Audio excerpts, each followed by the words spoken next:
नमस्कार, मी अजिंक्य कडंबे, अध्यक्ष आम आदमी पार्टी नागपूर शहर। सगळ्यात आधी डॉक्टर बाबासाहेब आंबेडकरांना आणि त्यांनी जे दिलेलं संविधान आहे त्याला आम्ही नमन करतो की हे जितकी मोठी दूरदृष्टी होती की आज त्या तानाशाही सरकारने इतकं सगळं षड्यंत्र करून पण आज आमचे नेते आणि देशाचे नेते अरविंद केजरीवाल यांना जमानत भेटली आहे। आम्ही संपूर्ण आम आदमी पार्टी याचं जश्न मनवत आहे आणि येणाऱ्या दिवसामध्ये या बीजेपी आणि पूर्ण शासनाला जे केंद्र सरकारची जे शासन आहे त्यांना आम्ही सांगू इच्छितो की आम आदमी पार्टी तुम्ही सगळ्यात मोठं जे षड्यंत्र रचलं होतं त्यांना जेलमध्ये टाकायचं ते पण तुमचं संपूर्ण झालं आहे। याच्या समोर तुम्ही काही करू शकणार नाही।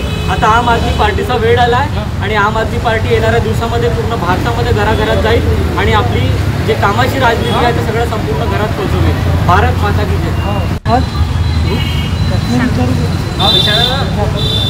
नमस्कार, मी भूषण डाकुलकर, आम आदमी पार्टी प्रदेश संघटन मंत्री। आज पुन्हा एकदा या देशात संविधान आहे हे सगळ्या देशाला कळलं। देशात लोकशाही पद्धतीने निवडून आलेले राजनेते व त्यासोबत सरकारी यंत्रणेसोबत काम करणारे काही सारे राजनेते यांच्यावरती लावलेले खोटे आरोप हे आज सिद्ध होण्याच्या परिस्थितीमध्ये आले आहे।